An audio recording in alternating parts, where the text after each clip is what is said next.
What's up, guys? Welcome to this week's video. We're finally getting back onto the FJ.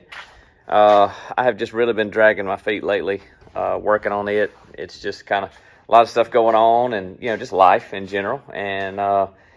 But today we've got a beautiful week. The cold seems to be kind of moving on out. It's warming back up, which is always motivating. And so we're going to get back out here today and get this thing pulled back into the shop and get the front floor pans done. That's kind of my goal this week, is to get the floor pans finished.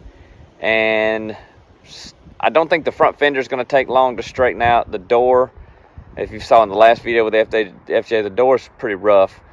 So it may take a little bit longer, but I want to get the floors done first.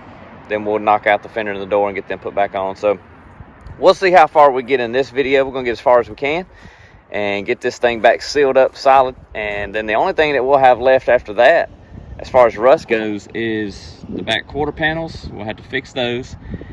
The hood and stuff are just kind of dented and bent. Looks like the hood maybe flew up at some point.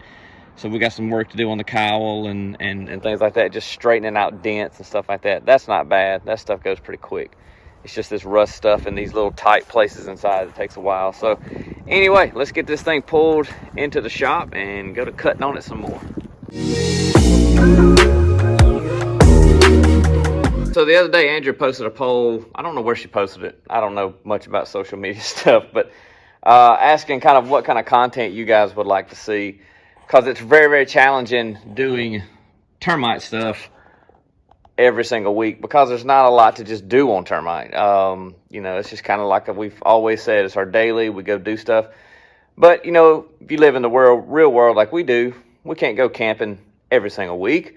And we don't live in the mountains or anywhere like that to have these awesome trails and stuff like that, to have new, fresh stuff every single week. So it's kind of challenging for us. But I spend a lot of time. I've spent some time on this. But a lot of my time is spent on this. I've been working on this car for 8 years now, restoring it, and it's just about pretty much finished. But we don't have to do anything. I know our channel is called Termite Off-Road, and this is definitely not a off-road vehicle, but we're out here always doing stuff, always in the shop working. I may be fixing the go-kart, four-wheeler, lawnmower, Super Bee, something like that. Every now and then, though, I'm working on termite, and I don't know. It's easier for us to do content if we kind of spread it out a little bit further. That's why a lot of the channels that you follow bring on multiple projects, because if you just got one thing, like just termite, it's really, really hard to keep content going. Well, let us know, man, if you'd like to see some stuff to do with the Super Bee. It's almost finished. We've got a show in 2 weeks. Not even 2 weeks from now. It's going to its very first car show down in New Orleans, the New Orleans Mopar show. So it'll be down there, hopefully. And, we always have fun doing that kind of stuff. We like to do it all. I'm just a car guy, so I fool with a little bit of every bit of it. So if you'd like to see some of that stuff, man, comment below. Let us know if you're interested in that kind of stuff. And, we'll see about doing some content with it. So first thing we're going to do, we're going to get the seat pulled back out. And as you can see, we got a nice area here. We got the sound deadener busted back. Everything seems to look good that direction. So we're just going to cut it right in here somewhere. Straight line across, down, probably fold it over and spot weld it to the rocker panel. And the other side is almost identical to this one. So we're going to get the seat pulled out and go to cutting some metal.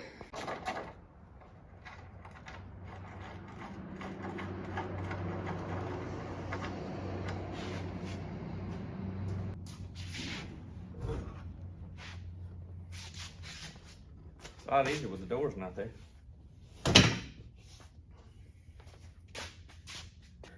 All right, next we got these screw heads for this trim. All the screw heads are just completely rotted, so I'm just going to take a drill bit and drill those heads off so we can get the piece off, and then we'll have to come back later and get the actual screws out of the rocker.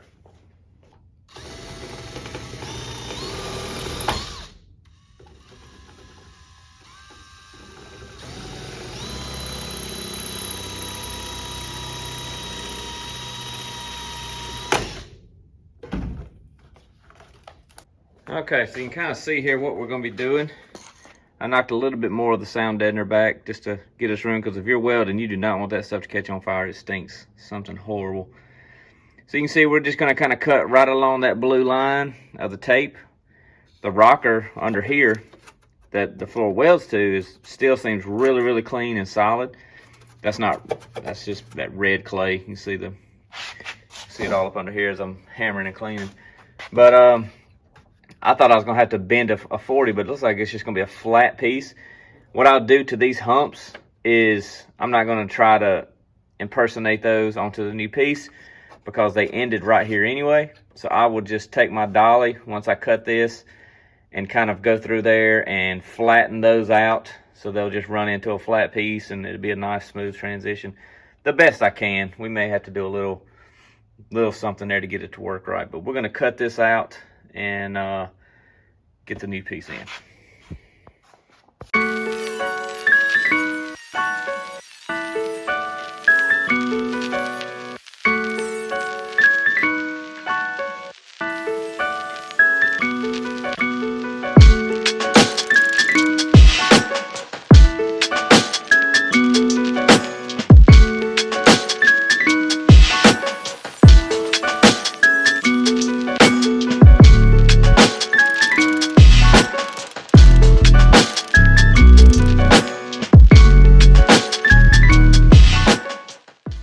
Gonna be using a simple half moon dolly, whatever you want to call it.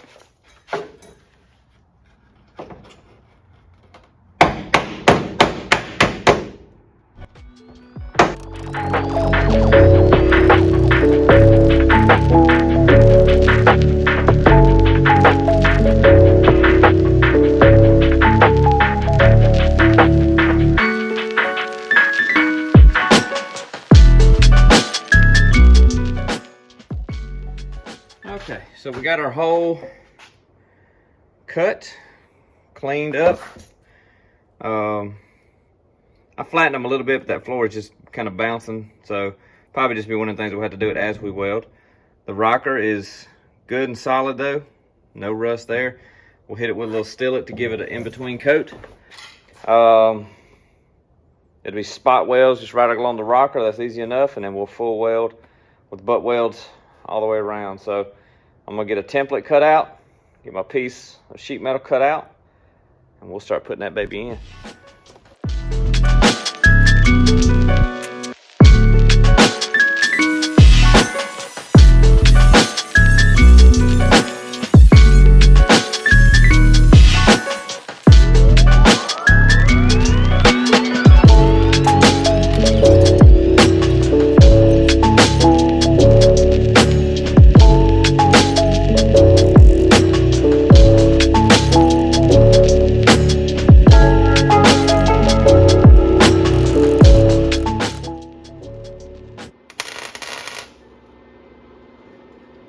I'm just going around right now, just kind of spot welding it in place, kind of getting everything shaped up, because like with most other places, it's kind of oblong shaped. So get it all kind of where we like it, and then we'll go through and sew it up. Got one hump when I was cutting the floor that's sticking out, that's not letting it lay all the way down, and one little piece.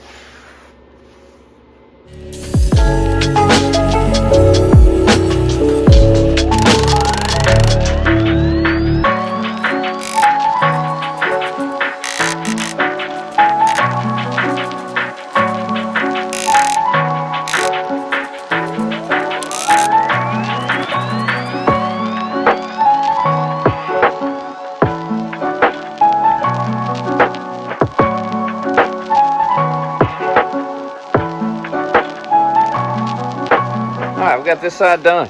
That's in there, all solid. Yeah, so we're still gonna, I'm not even gonna worry about trying to grind that down because it's under the floor. We're still gonna go inside and out on all of it with seam sealer, just to make sure that everything is, there's no little nooks and crannies. So right now we're just getting all the metal, and then we'll come back with all that. But it's all spot welded across the edge, seamed up all the way across there. I just kind of beat each one of them humps, kind of folded them down to where they touched all flat, and it welded up good. So that's good solid metal, no issues there. Had one little spot right here, you can see the little stick out where it was a little thin. And when you start hammering and dialing and welding, if you've got thin metal, it's either going to blow out or it's going to bust. And when I started beating that and welding up, that little piece started splitting right there because the metal was just so thin. So I just cut it out, weld a piece back in there, so that's all solid now. So this side is done with the floors. I'm happy with it. I think it's going to be plenty fine. Like I said, by the time we get it all sealed up, that'll be good. So we got to get around to the other side.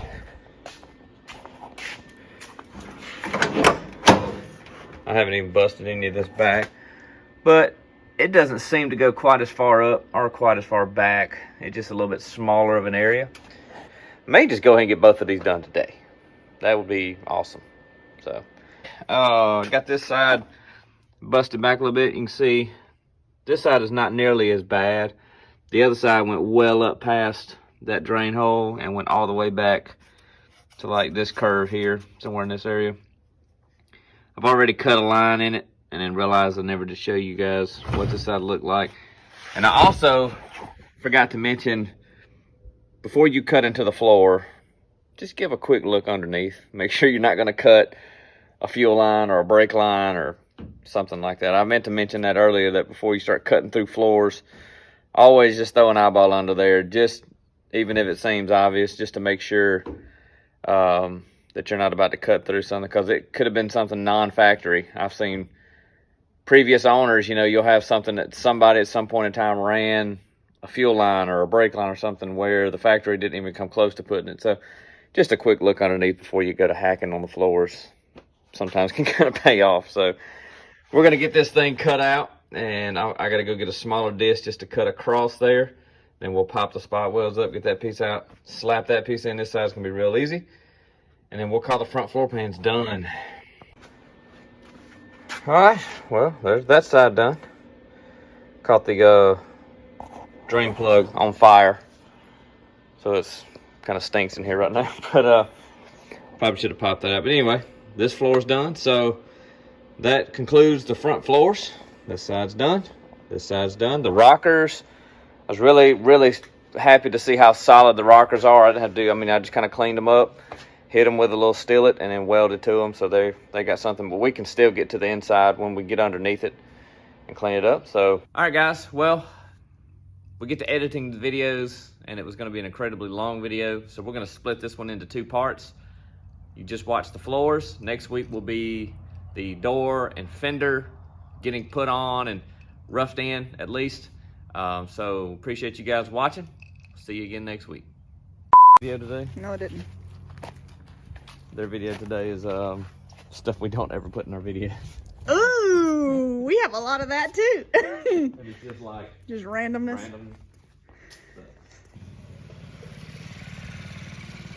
How many miles she put on that thing? A lot. Burning oil like a son of a gun. Anyway. Oh, you got the exact same outfit on and made you a tea and drank it down to the right amount just to. Yeah, that's what I said. Just to redo the whole video, huh? I wanted to match. Continuity, right? Yeah. If you're not consistent, what are you doing? Well, got a surprise today. I ordered the motor for my truck a couple of weeks ago. They told me it'd be the end of April. Well, they called me today, 2 weeks later. Your motor's on the way. And I got 15 days to turn my motor back in on a core. So I wasn't planning on doing my motor swap in my truck next week. You may see a video. If you'd like to see a video of how to swap a Hemi long block into an 09 Ram, let us know. We'll film it. And if you don't want to see it, we're probably still going to. Yeah, because we need content. Hey, yeah. But the whole thing is, God, I wiped my fingers with Freol on my fingers. Now my eye's on fire. Why would you do that? I don't know. So next week, my shop's going to be occupied with the Super Bee getting detailed for the show and my truck being tore apart so I can put the motor in it. So there you are. Why are you replacing your motor? Them racing lifters, you know, they're real loose, and They're getting a little too loose, too much horsepower, so I got to pull it, and it's making the cam do. You gotta slow it down a little bit. Yeah, I got to slow it down. So Need some eye drops? it'll water out in a minute.